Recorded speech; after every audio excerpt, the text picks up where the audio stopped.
আল্লাহ রাব্বুল আলামিনের শুকরিয়া, রাব্বুল আলামিন মেহেরবানি করে অধ্যকারী তালতলা কোরআন সুন্নাহ ফাউন্ডেশনের উদ্যোগে আয়োজিত অধ্যকারী তাফসীরুল কোরআন মাহফিলে আমাদেরকে উপস্থিত হওয়ার তৌফিক দিয়েছেন। এজন্য প্রাণ খুলে আল্লাহর দরবারে শুকরিয়া আদায় করছি, আলহামদুলিল্লাহ। সম্মানিত হাজরিন, আমি আপনাদের সম্মুখে আমাদের সকলেরই জানা শোনা ছোট্ট একটি সূরা তেলাওয়াত করেছি। যেই সূরাটি পড়লাম এই সূরাটির নাম হচ্ছে সূরা লাহাব। এটার আরেক নাম হচ্ছে সূরাতুল মাসাদ। কোরআনুল কারীমের প্রত্যেকটি সূরায় কিছু আয়াত থাকে। আমি যে সূরাটি পড়লাম এই সূরার ভিতরে আয়াত আছে 5টি। আমি যে সূরাটি তেলাওয়াত করলাম এই সূরার ভিতরে শব্দ আছে 29টি। আমি যে সূরাটি তেলাওয়াত করলাম এই সূরাটির ভিতরে অক্ষর আছে 81টি। কোরআনের প্রত্যেকটি সূরা হয় মাক্কি নয়তো মাদানী। এই সূরাটি হচ্ছে মাক্কি। কোরআনের প্রত্যেকটি সূরার একটি আলোচ্য বিষয় থাকে, প্রত্যেকটি সূরা থেকে একটা মূল শিক্ষণীয় বিষয় থাকে। এই সূরা লাহাব থেকে শিক্ষণীয় বিষয় হচ্ছে আল্লাহ সুবহানাহু ওয়া তাআলা এই সূরার ভিতরে আবু লাহাবের এবং তার স্ত্রীর একটি ইতিহাস তুলে ধরে কিয়ামত পর্যন্ত আগত ইসলাম বিদ্বেষী, নবী বিদ্বেষী, আলেম ওলামা বিদ্বেষী, যারা ক্ষমতার অহংকারে, যারা সম্পদের অহংকারে, যারা দুনিয়ার বিভিন্ন অহংকারের মাধ্যমে ইসলাম, কোরআন, সুন্নাহ, নবী, রসুল এবং আলেম ওলামাদের সাথে শত্রুতা পোষণ করে, তাদের জন্য শিক্ষাস্বরূপ কিয়ামত পর্যন্ত এই আয়াতটি, এই সূরাটি নাজিল করেছেন যাতে ইসলাম বিদ্বেষীরা এখান থেকে শিক্ষা গ্রহণ করতে পারে।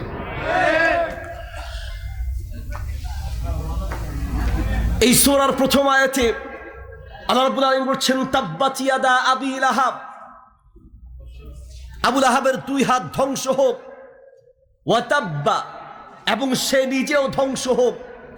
এই আয়াতটি নাজিল হয়েছে মূলত রাসূল সাল্লাল্লাহু আলাইহি ওয়াসাল্লামকে অপমান করার প্রেক্ষিতে জবাব স্বরূপ আল্লাহ সুবহানাহু ওয়া তাআলা আসমান থেকে এই সূরাটি নাজিল করেছেন। নবী সাল্লাল্লাহু আলাইহি ওয়াসাল্লাম পাহাড়ের উপরে উঠে নিজের এলাকার, নিজের জাতিকে সত্যের দিকে আহ্বান করার জন্য, ইসলামের দিকে দাওয়াত দেওয়ার জন্য, জাহান্নাম থেকে রক্ষার জন্য পাহাড়ের উপরে উঠে চিৎকার দিয়ে বলেছিলেন ইয়া সাবাহ, ইয়া সাবাহা। এই আওয়াজ, এই চিৎকার মূলত আরবদের মাঝে প্রচলন ছিল। কোনো গুরুত্বপূর্ণ কথা বলার জন্য এইভাবে চিৎকার দিলে মানুষরা এসে একসাথ হয়ে যেত। পাহাড়ের নিচে যখন এসেছে নবী সাল্লাল্লাহু আলাইহি ওয়াসাল্লাম প্রশ্ন করলেন, আমি যদি তোমাদেরকে বলি পাহাড়ের পিছন থেকে সৈন্যবাহিনী এসে তোমাদেরকে ধ্বংস করতে চাচ্ছে, আমার এই কথা কি তোমরা বিশ্বাস করবে? তখন মক্কার লোক বলেছিল, আপনি যাই বলবেন আমরা এক কথায় আপনার প্রত্যেকটা শব্দ বিশ্বাস করব, কারণ আপনি এই পৃথিবীতে যতদিন রয়েছেন কখনো একটা বাক্য দূরে থাক, একটা শব্দ পর্যন্ত মিথ্যা বলেন নাই। আল্লাহু আকবার। আপনি যা বলবেন সব বিশ্বাস করবো, একটা অস্বীকার করবো না। নবী সাল্লাল্লাহু আলাইহি ওয়াসাল্লাম তখন বললেন, তাহলে আনা নাযীরুল লাকুম, শোনো, আমি তোমাদেরকে ভীতি প্রদর্শন করছি আল্লাহর আযাবের ভয়, আল্লাহর গজবের ভয়।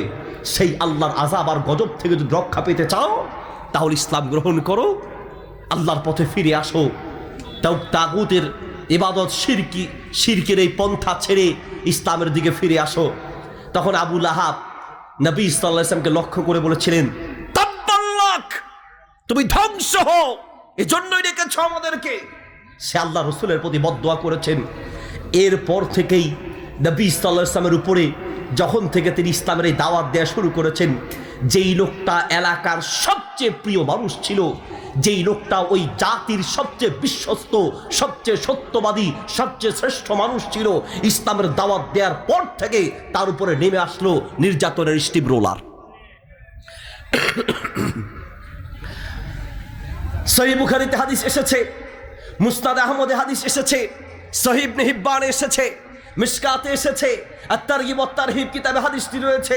নবী সাল্লাল্লাহু আলাইহি ওয়াসাল্লাম বলছেন, আসাদুন নাসি বালাআন আল আম্বিয়া ফাল আমসাল সুম্মাল আমসাল। আসমানের নিচে জমিনের উপরে এই তামাম দুনিয়ার মধ্যে সবচেয়ে বেশি নির্যাতিত যারা হয়েছে তারা হচ্ছে নবী আর রাসূলরা।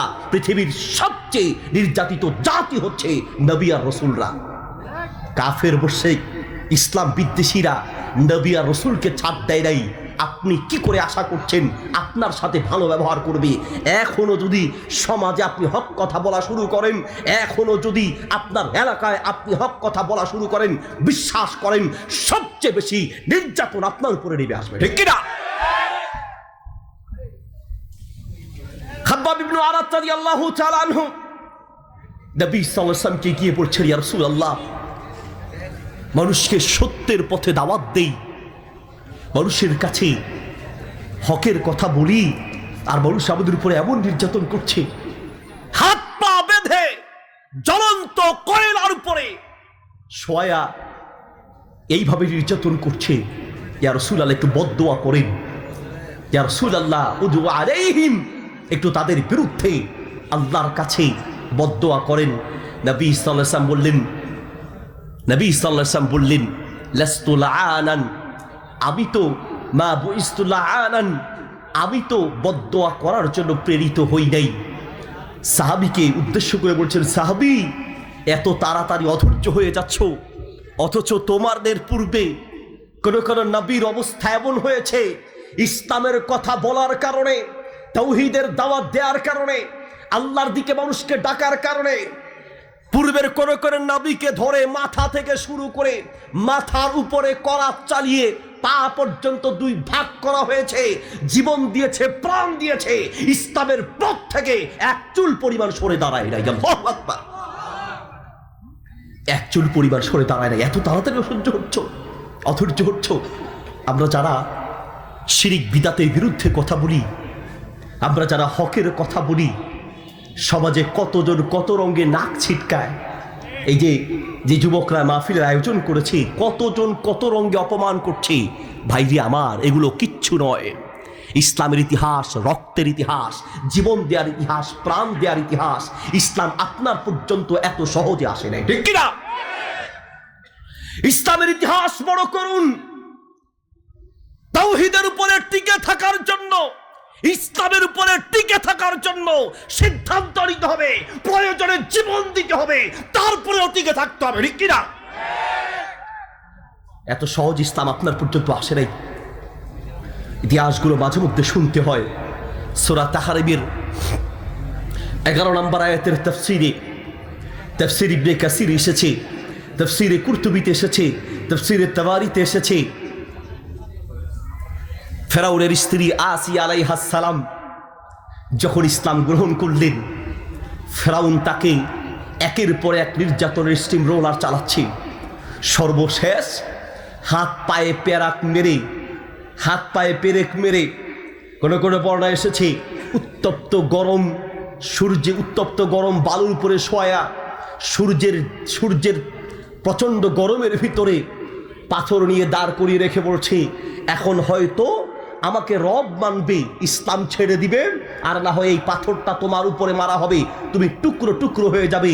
ফেরাউনের স্ত্রী আসিয়া আলাইহাস সালাম আসমানের দিকে তাকিয়ে আল্লাহ সুবহানাহু ওয়া তাআলার কাছে দোয়া করতে লাগলেন, রব্বি বিনিলি ইনদাকা বাইতান ফিল জান্নাহ, হে রব, আমি ফেরাউনের রাজত্ব চাই না, আমি রানী হয়ে থাকতে চাই না, দুনিয়ার এই সম্পদের মোহে পড়ে থাকতে চাই না, আমি চলে যেতে চাই, অসুবিধা নাই, যদি আমার প্রাণও যায় যাক, আমার জীবন যাবে যাক, অসুবিধা নাই, হে রব, আমি শুধু চাই তোমার পাশে ওই জান্নাতটা চাই। আল্লাহু আকবার, আমি শুধু তোমার পাশে ওই জান্নাতটা চাই।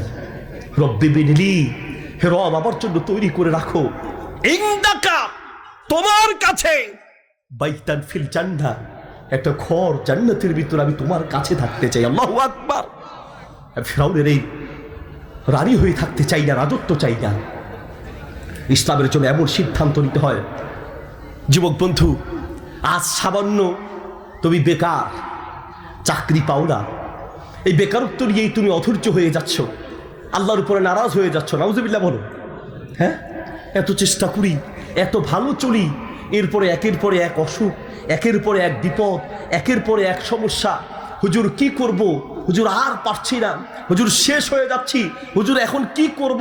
বহু যুবক এই দুনিয়াবি টেনশনে পড়ে শেষ পর্যন্ত মাদকের পথে পা বাড়ায়। যুবক, তোমার জন্য ইতিহাসগুলো বলছি, ইসলামের উপরে টিকে থাকতে হলে, জান্নাতের পথে চলতে হলে এত সহজ নয়, বরং কঠিন সিদ্ধান্ত নিতে হবে। ঠিক কিনা? কঠিন সিদ্ধান্ত নিতে হবে। সাদ ইবনে আবি ওয়াক্কাস রাদিয়াল্লাহু তাআলা আনহু ইসলাম গ্রহণ করলেন। তার মা তাকে রেখে বললেন, সাদ, ইন্নী সামিতু আন্নাকা আসলামতা ওয়া খালাফতা দীন আবিকা। শোনো সাদ, আমি শুনেছি তুমি নাকি ইসলাম গ্রহণ করেছো, তোমার বাপদাদার ধর্মের বিরোধিতা করছো। সাদ, আমি শুনেছি তুমি নাকি ইসলামের কথা বলছো। আমি আব্দুল্লাহর বেটা মুহাম্মদ সাল্লাল্লাহু আলাইহি ওয়াসাল্লাম, তার কাছে যাওয়া আসা করো। সাদ, শোনো, যতক্ষণ না পর্যন্ত ওই ইসলাম ত্যাগ করবে আর আবার আগের ধর্মে ফিরে না আসবে, ততক্ষণ লা আকুলু ওয়ালা আশরাবু হাত্তা আমুতা, আমি না খেয়ে কিছু পান না করে এখানেই দাঁড়িয়ে মারা যাব। এক ফোঁটা পানি আমার পেটে ঢুকাবো না, এক লোকমা খাবার আমার পেটে ঢুকাবো না। খবরদার, হয় ইসলাম ছাড়তে হবে আর না হয় আমি মাকে হারাতে হবে। সাদ ইবনে আবি ওয়াক্কাস রাদিয়াল্লাহু তাআলা আনহু আস্তে আস্তে হেঁটে মায়ের কাছে গেলেন।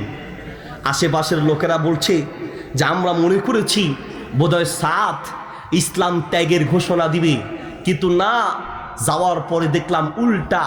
সাদ বলছে, মা শোনো, কান খুলে শুনে নাও, আমি জানি মা তুমি আমাকে কলিজা দিয়ে ভালোবাসো আর আমিও তোমাকে কলিজা দিয়ে ভালোবাসি, কিন্তু তোমার শোনো, তোমার ভিতর আল্লাহ একটা প্রাণ দিয়েছে, একবার মরে গেলেই তুমি শেষ।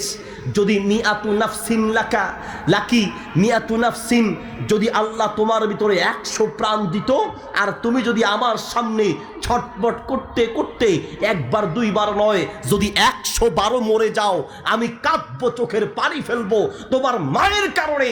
আমি আমার ঈমান হারাবো না, আমি আমার ইসলাম হারাবো না। আল্লাহু আকবার। আমি আবার ঈমান দিব না। নবী সাল্লাল্লাহু আলাইহি ওয়াসাল্লামকে এসে কাফের মুশরিকরা লোভ দেখাচ্ছে, বলছে, হে মুহাম্মদ, কেন তুমি মানুষকে তাওহীদের কথা বলো, কেন মানুষকে তুমি এক আল্লাহর কথা বলো, কেন ইসলামের কথা বলো?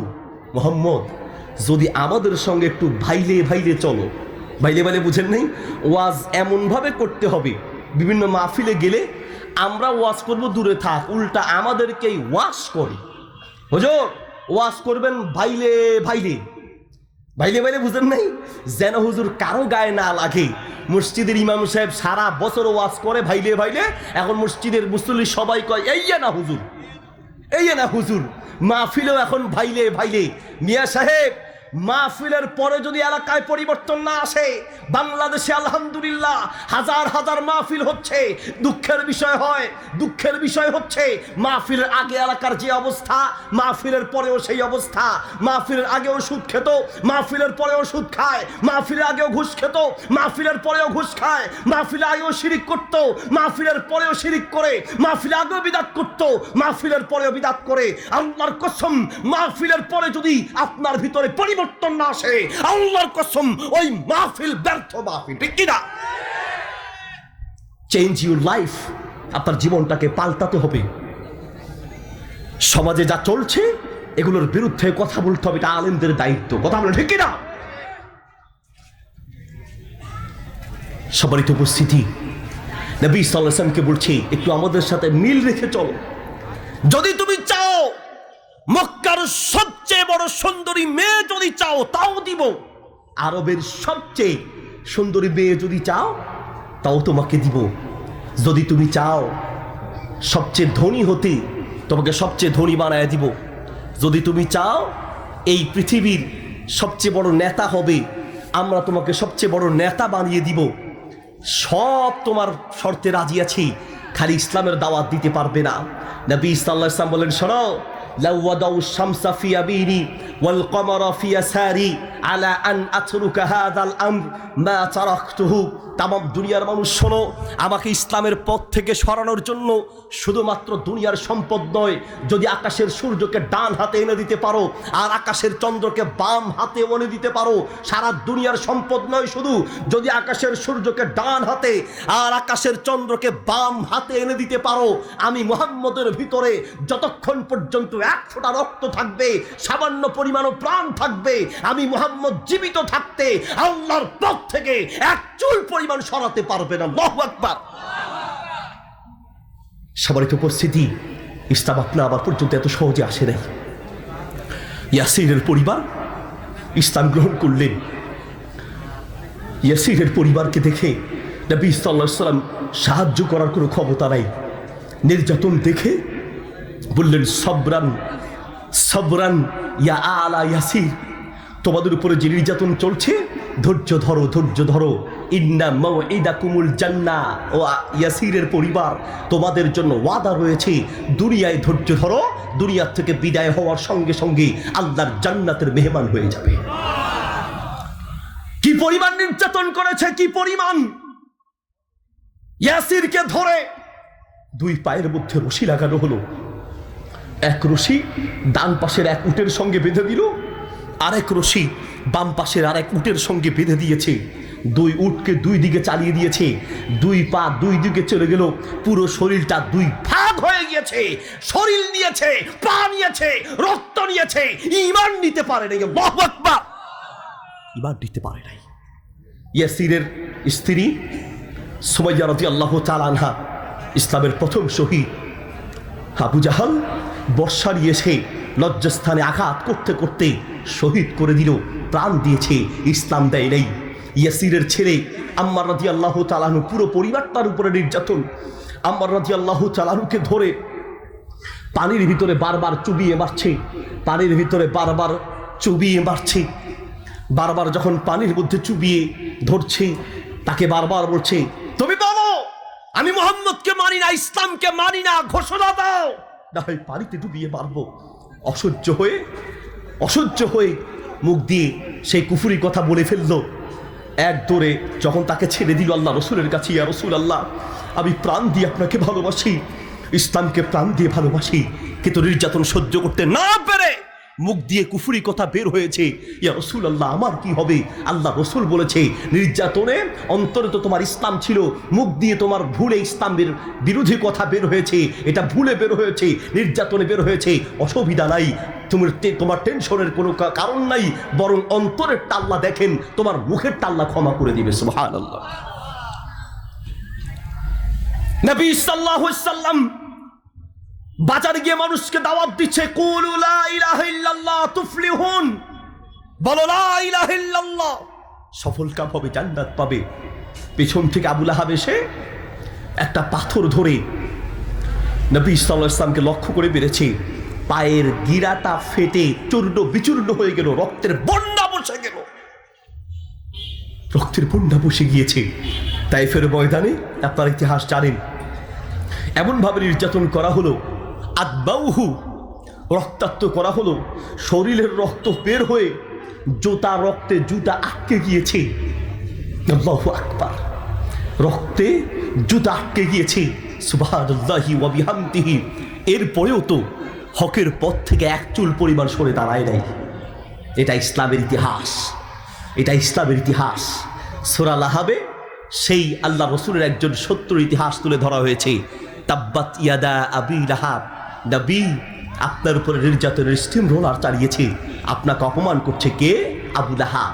আর আবু লাহাব চায় আপনি ধ্বংস হন। নবী আপনি ধ্বংস হবেন না, যারা আপনাকে আপনার সঙ্গে শত্রুতা করে আখিরাতে নয়, এই দুনিয়াতে আল্লাহর গজবে ধ্বংস হবে। ঠিক কিনা? এই দুনিয়াতে আল্লাহর গজবে ধ্বংস হবে। আবু লাহাব নবী সাল্লাল্লাহু আলাইহি ওয়াসাল্লামকে লক্ষ্য করে নির্যাতন করেছে। আল্লাহ সুবহানাহু ওয়া তাআলা ওয়া ইয়ামুদ্দুহুম ফি তুগয়ানিহিম ইয়ামাহুন, আল্লাহ ছাড় দেয়, কিন্তু আল্লাহ ছাড় দেয়, ছেড়ে দেয় না। আল্লাহ ছাড় দেয়, ছেড়ে দেয় না। ইন্না বাতুশা রাব্বিকা লাশাদীদ। আল্লাহ ধরা বড় কঠিন। আল্লাহ যখন ধরবে আল্লাহ যখন ধরবে, আল্লাহ যখন ধরবে, তোমার মন্ত্রিত্ব যাবে যাবে, তুমি লাঞ্ছিত হবে হবে, তোমার উঁচু মাথা নিচু হবে, কানাডায় জায়গা পাবে না, দুবাই পাবে না, মাটির উপরেও পাবে না, ঠিক কিনা? এটা কার ধরা? আল্লাহর ধরা। আল্লাহ যখন ধরবে তখন কোথাও ঠাই হবে না। ওই যে আয়াত, ওয়ায়ামুদ্দুহুম ফি তুগয়ানিহিম ইয়ামাহুন, তার অবাধ্যতার মধ্যে ইয়ামাহুন খালি ঘুরবে। এখন কি করছে? কথা বলে, এখন কি করে? খালি ঘুরে। ইয়ামাহুন, আল্লাহু আকবার। 1400 বছর আগের আয়াত যেন বর্তমান পরিস্থিতির কথাই বলছে, ঠিক কিনা? তুমি যদি আরো আগে আবুল আহাবের ইতিহাসটা পড়তা, তুমি যদি আরো আগে ওই ফেরাউনের ইতিহাসটা পড়তা, তুমি যদি আরো আগে নমরুদের ইতিহাস পড়তা, তাহলে এই পর্যন্ত তোমাকে লাঞ্ছিত হওয়া লাগতো না, ঠিক কিনা? আরো আগেই সোজা হয়ে যেতা, আরো আগেই তুমি সোজা হয়ে যেতা, কিন্তু সোজা হওয়া নাই। বরং আমি তো ভেবেছিলাম যে আলেম ওলামা মানে আমাদের সাথে বহস করবে, এখন উল্টা দেখতে আসি নায়িকার সাথে বহস করে। কিরে হারামি, কিরে হারামি, বাটপার মিথ্যুক, তুমি বলেছো আলেমদের সাথে বহস করবা, এখন দেখতে আসি তলে তলে তুমি নায়িকার সাথে বহস করো। সম্মানিত হাজরিন, তাব্বাত ইয়াদা আবি লাহাব ওয়া তাব্বা। আল্লাহ সুবহানাহু ওয়া তাআলা বলছেন, শোনো নবী, আপনি ধ্বংস হবেন না। যারা আপনাকে অপমান করছে, যারা আপনার দ্বীনকে অপমান করছে, আল্লাহ বলছেন তারা ধ্বংস হবে, ঠিক কিনা? আজ হোক আর কাল হোক, ধ্বংস তারা হবে। কিভাবে ধ্বংস হবে? আবুল আহাবের ফোড়া উঠেছে, বিচি বিচি বিচি, বুঝেন? ফোড়া, ফোড়া উঠার পরে সেই ফোড়াটা পাকতে শুরু করেছে। পাকতে পাকতে সেই ফোড়া পচে দুর্গন্ধ বের হওয়া শুরু হয়েছে। তার এই দুর্গন্ধে সে যে ক্ষমতার বড়াই দেখাতো, সে যে তার আশেপাশের লোকদের অহংকার করত, সব তাকে রেখে আলাদা হয়ে গেল। এদিকে এদিকে এখন আর আবুল আহাবের কাছে কেউ নাই। যতদিন ক্ষমতা আছে তখন ততদিন তার সাথে সাংবাদিকের অভাব ছিল না, তার কিছু চামচারও অভাব ছিল না। এখন যখন বিপদে পড়েছে, নাই কোনো মিডিয়া, নাই কোনো তার সাথে সাংবাদিক, নাই কোনো চামচা, একা একা হয়ে গিয়েছে। এই একা কবরে যেতে হবে, একাই জাহান্নামে যেতে হবে, ঠিক কিনা? যদি তওবা না করো। আবুল আহাবের গায়ে ফোড়া উঠেছে, বিচি, এখন দুর্গন্ধে আশেপাশে আর কেউ নেই। নিজের পরিবারের লোকেরাও রেখে চলে গেল। সেই ফোড়ার যন্ত্রণায় মাটিতে গড়াগড়ি দিয়ে কাঁদতে শুরু করলো। শেষ পর্যন্ত মুখে পানি দিবে এমন একটা লোক নাই। এই মাটিতে গড়াগড়ি দিতে দিতে মাটি খেয়ে দুনিয়ার থেকে বিদায় হয়েছে। মাটি খেয়ে মৃত্যুর সময় কেউ তাকে সাহায্য করবে এমন একটা লোক খুঁজে পাওয়া যায় নাই। ইসলাম বিদ্বেষীরা শুনে নাও, তোমাদের অবস্থা হবে সেই আবুল আহাবের অবস্থা, ঠিক কিনা? আবুল আহাবের ছেলে আল্লাহর নবীকে অপমান করেছে। আবুল আহাবের ছেলে নবী সাল্লাল্লাহু আলাইহি ওয়াসাল্লামকে দেখে থুতু মেরেছে। নাউজুবিল্লাহ বলেন। থুতু মেরেছে। সেই থুতু আল্লাহ তার নবীর গায়ে পড়তে দেয় নাই, বাঁচিয়ে দিয়েছেন কে? আল্লাহ। কিন্তু থুতু তো মেরেছে, আল্লাহ কি ছেড়ে দিবে? না। থুতু যখন মেরেছে, নবী সাল্লাল্লাহু আলাইহি ওয়াসাল্লাম বললেন, আল্লাহুম্মা সাল্লিত আলাইহি কালবাম মিন কিলাবিক। হে আল্লাহ, এই তোমার দুশমনের পিছে একটা হিংস্র প্রাণী লাগায় দাও। আবুল আহাবকে গিয়ে বলছে, বাবা আজকে একটা কামের কাম করছি, কি খুশি, কি যে খুশি। আগের বক্তব্যগুলো যদি মিডিয়া দেখেন মনে হবে যেন বাংলাদেশের রাজা ও একাই। কথা বলেন। বক্তব্যগুলো দেখলে আল্লাহু আকবার, নাউজুবিল্লাহি মিন যালিক। একটা কাজের কাজ করেছি, কি মুহাম্মদকে লক্ষ্য করে থুতু মেরেছি। তাই নাকি বাবা, কি করলা তুমি? মুহাম্মদ কিছু বলেছে? হ্যাঁ, মুহাম্মদ তো বলেছে আমার পিছনে নাকি হিংস্র প্রাণী লেগে যাবে, আমাকে খেয়ে ফেলবে, ধ্বংস করবে। আবুল আহাব বলছে, বাবা তাহলে তোমাকে সতর্ক থাকতে হবে। মুহাম্মদ যেহেতু বলেছে তাইলে কিন্তু বাবা এটার সম্ভাবনা আছে, কারণ আজ পর্যন্ত পৃথিবী উল্টা যেতে পারে। মুহাম্মদের কোনো কথা আজ পর্যন্ত বিপরীত হয় নাই। পৃথিবী উল্টা যেতে পারে, মুহাম্মদের কথা বিপরীত হতে পারে না, ঠিক কিনা? বিপরীত হতে পারে না। ওই যে সহিহ বুখারী হাদিস আপনি শোনেন নাই? সহিহ বুখারীতে হাদিস আছে, মুসনাদ আহমদে আছে, সিলসিলা সহিহার ভিতরে আছে, সহিহুল জামি কিতাবে আছে, মিশকাতে আছে। নবী সাল্লাল্লাহু আলাইহি ওয়াসাল্লাম বলছেন, মান আদালি ওয়ালিয়ান ফাআদিনতুহু বিল হারবি। আল্লাহর নবী বলেছেন, এদিকে আল্লাহর নবী বলেছেন, মান আদালি ওয়ালিয়ান ফাআযিনতুহু বিল হারবি, যে ব্যক্তি আলেম ওলামার সঙ্গে আল্লাহ ওয়ালাদের সঙ্গে শত্রুতা করে তাদের বিরুদ্ধে যুদ্ধ ঘোষণা করেছেন কে কে কে কে আমরা দুর্বল, আমরা কিছু বলার নেই, আমাদের সেই ক্ষমতা নাই, কিন্তু আমাদের ক্ষমতা না থাকলেও আমাদের রবের ক্ষমতা আছে, ঠিক কি না? আমাদের রবের ক্ষমতা আছে। আবু লাহাব বলছে, বাবা যদি মুহাম্মদ বলে থাকে তোমার খবর আছে তাহলে সাবধান, একা কোথাও যেও না, আমি তোমাকে বাঁচাবো, যেখানেই যাও আমি তোমার সঙ্গে যাব। যেখানে ছেলে যায় বাবা তার সাথে সাথে যায়। সিরিয়া যাবে ব্যবসার উদ্দেশ্যে। ছেলেকে বললেন, বাবা আমি ব্যবসার উদ্দেশ্যে সিরিয়ায় যাব, আর তুমি বাড়িতে যদি একা থাকো, ওই যে মুহাম্মদ সাল্লাল্লাহু আলাইহি ওয়াসাল্লাম দোয়া করেছেন হয়তোবা তোমাকে সে খেয়ে ফেলবে, চলো আমার সাথে, তোমাকেও আমার সাথে নিয়ে যাই সিরিয়ায়। নিয়ে গেলেন ছেলেকে সিরিয়ায়। ব্যবসার শেষে যখন ফিরে আসছিলেন, আসার পথে ছেলে সহ তাঁবু টানালেন এক জায়গায়, রাতে থাকবেন, রাতে থাকার জন্য তাঁবু টানালেন। তো তাঁবু টানিয়ে সবাইকে গোল করে ঘুম বানিয়েছেন, আবার দুই ভাগ করেছেন। বলছেন আমার ছেলের জন্য একটু ভয় পাচ্ছি, কাজে দুইটা ভাগ করো, এক ভাগ ঘুমাবে আর এক ভাগ পাহারা দিবে। যদি বাঘটা আসে যারা পাহারা দিবে তারা বাঁচাবে। একদল ঘুমালো আর একদল পাহারা দিচ্ছে। যাদেরকে ঘুম বানিয়েছে তাদেরকেও সিস্টেম করে ঘুম বানিয়েছে, সবাইকে গোল করে ঘুম বানিয়ে ঠিক মাঝখানে আবু লাহাবের ছেলেকে রেখেছে। বাঘ যদিও আসে অন্তত সামনের গুলোরে খাক, আমার ছেলেকে যেন না খায়। একদল পাহারা দিচ্ছে আর একদল ঘুমাচ্ছে। রাত যখন গভীর হলো, বন থেকে বাঘ এসে খালি মুখটা হাঁ করেছে। যারা জাগ্রত ছিল পাহারাদার, ওরা কয় চাচা আপন জান বাঁচা, দিছে দৌড়। কিছুক্ষণ দৌড় এদেরকে ধাওয়া করে যখন জঙ্গলের দিকে চলে গেল, বাঘ ফিরে এসে যারা জঙ্গলে গেল তারা উকি মেরে দেখছে ঘটনা কি ঘটছে দেখি। বাঘ এসে সবগুলোর মুখের কাছে নাক দিয়ে শুকতে লাগলো। তার মানে কোন মুখ দিয়ে আল্লাহর নবীর বিরুদ্ধে থুতু বের করেছে, ওই মুখটাই হচ্ছে বাঘের আসল উদ্দেশ্য, ঠিক কিনা? ওই মুখ লাগবে, ওই মুখ যেই মুখ দিয়ে আল্লাহর বিরুদ্ধে কথা বলেছো, ওই মুখ লাগবে যেই মুখ দিয়া নবীর বিরুদ্ধে কথা বলেছো, ঠিক কিনা? এটা লাগবে, ওটা লাগবে। খুঁজতে লাগলেন, খুঁজতে কারোই মুখের সাথে গন্ধে মিলে না। এবার বাঘ সবাইকে খোঁজা শেষ, সবাই তো গোল হয়ে ঘুমাচ্ছে। ঠিক মাঝখানে লাফ দিয়ে সে আবু লাহাবের ছেলের যখন কাছাকাছি গেল, যাওয়ার পরে নাকটা মুখের কাছে নিয়েই বুঝতে পারলো এই তো আসল আসামি পাওয়া গেছে। মাথাটা ধরে মোচড় দিয়ে কামড় দিয়ে মাথাটা নিয়ে চলে গেল। শরীর এক জায়গায়, মাথা আরেক জায়গায়, দেহ এক জায়গায়, মাথা চলে গেল জঙ্গলে।